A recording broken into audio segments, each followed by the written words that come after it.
Good morning. My name is Ed Zetina. Many of you may know me already. I want to thank the Chamber of Commerce of Puerto Rico and the Health Committee for this invitation. Unfortunately, I wasn't able to be here today. I'm actually traveling today. But I had the opportunity to record my presentation, and I hope you enjoy it. I apologize, I won't be here for any questions, but we have an excellent panel here that will have a robust discussion on this and other topics. So thank you very much for your attention. All right, let's get started. The committee asked me to talk a little bit about the underwriting outlook for 2022.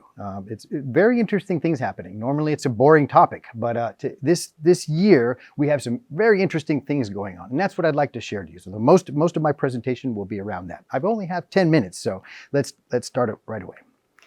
Okay, the key topics we'd like to talk about today are what I'm calling the underwriting whiplash. In other words, the difference between the experience that we see in calendar year 2020 versus what we're seeing in 2021. Okay, first we had 2020 with what I call the March-May 2020 lockdown, the pandemic effect that had a dip in utilization. And now in 2022, we're seeing a new expense category, basically everything related to COVID. This wasn't present before. We have testing and hospitalizations that weren't present before. Also, if that weren't enough, we have a new law that's coming on board, Law 142, which has two important impacts, number 4 and number 5 on this list. Law 42 first gets most of the attention is the requirement that the first dispatch, the first dispense of medications be made even before the health plan has the information to approve or deny. So that first dispatch has an economic impact. But I'm more concerned about the second impact, what I call the risk transfer from pharma to the local business sector. There is an important reduction in the subsidies that the pharmaceutical industry contributes to our health plans, and it's being truncated by this law. So I'd like to explore that a little bit as well. So let's get in here. Okay, here's an interesting graph. This is a simulation of the blue line represents what would be the normal PMPM over a 6-year period. They increase every year 4, 5, 6%, the overall PMPM costs per member per month for a health plan. So under normal circumstances, that would be the baseline for most of the insurer requests for an increase in rates. It would go along with the natural trend rate, 4, 5, 6% a year. Some above, some below, but that would be the average. Something very interesting happened in 2020. Due to the 60-day island-wide lockdown from mid-March to mid-May, everyone remember that if you're an island resident, most plans saw a very steep decline in utilization in virtually all categories except for prescription drug. Why do I say except for prescription drug?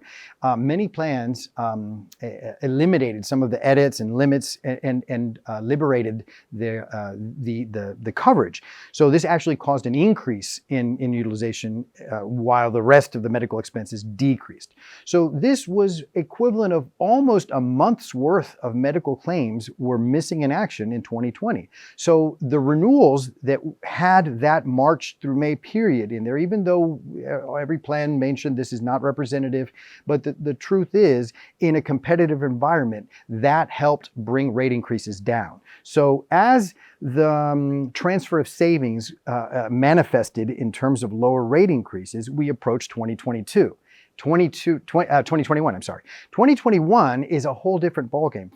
First, we don't have any shutdown to lower utilization like we did in 2020. But second, we have a new layer of costs.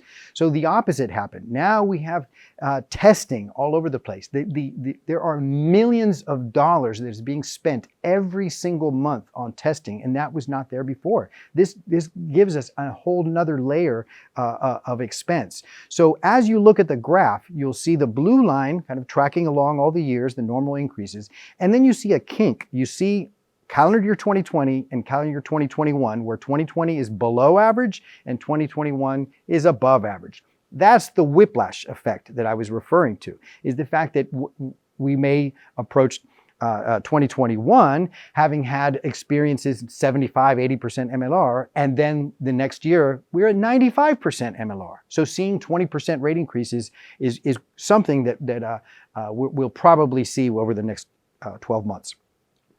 Don't be alarmed. Everything has a solution, but it's to be expected.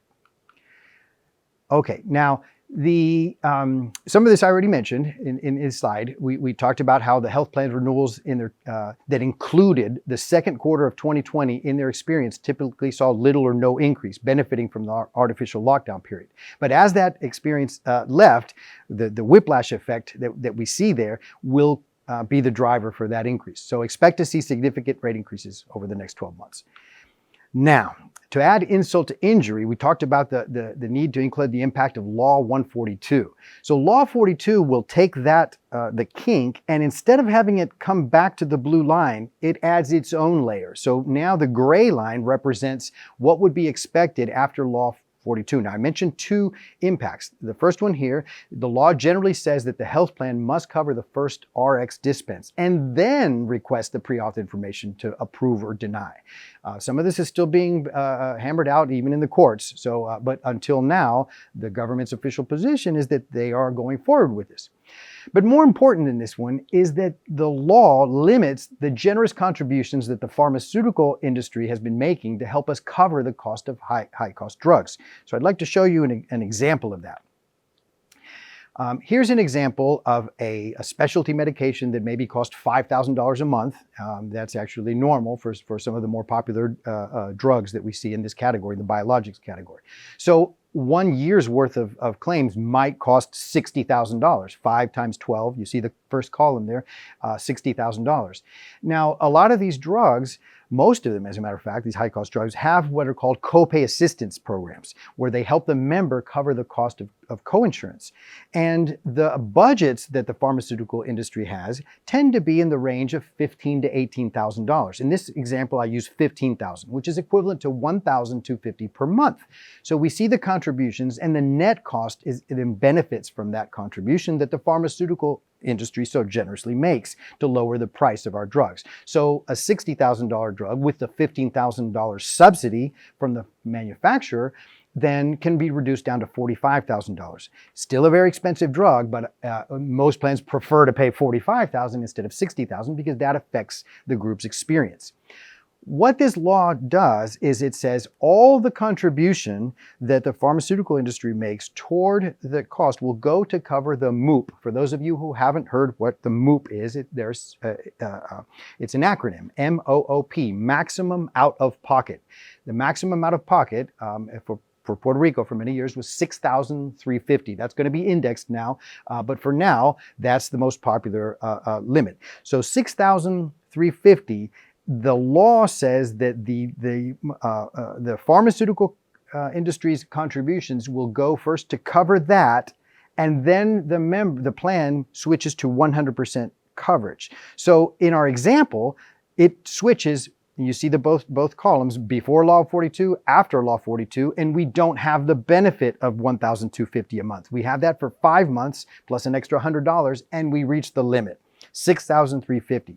But that means that from that point on, the drugs will be more expensive. So instead of paying $37.50 per month, it will change to $5,000 halfway through the year, and the drug will cost $53,650 next year when it used to cost $45,000. That's a 19.2% increase in this example, but it's a very typical example.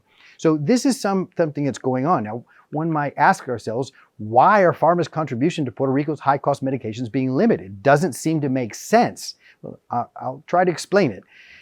Primarily because of health plan practices stateside. Although some plans in Puerto Rico have implemented similar designs, so we've got to be careful. But in our local expression, estamos pagando los platos rotos. From stateside, that the push reflects. And it's better spit on the screen here. The answer lies in what happens after the manufacturer's budget for copay assistance depletes. Many stateside plans fully depleted pharma's contribution and then proceeded to apply the MOOP to the member. Okay, that means that I will take the $15,000, but then once that depletes, I go back to charging the coinsurance, the full 30% coinsurance, for example, to the member. And that really was not the intention. And the fact that many plans are doing that creates a situation where legislatures across the country, including Puerto Rico, will look at this kind of solution. So similar legislation across the country is being put in place to combat this, but the solution for Puerto Rico may be worse than the cure. If we are to discuss viable alternatives to Law 142, we need to address the effect on the patient's pocket as well. What happens after the budgets are depleted, okay? So that's my message. I normally would take questions now, but I'll leave that to the panel, who also are very well versed in these topics. And again, I appreciate the opportunity to share these things today with you. Thank you very much.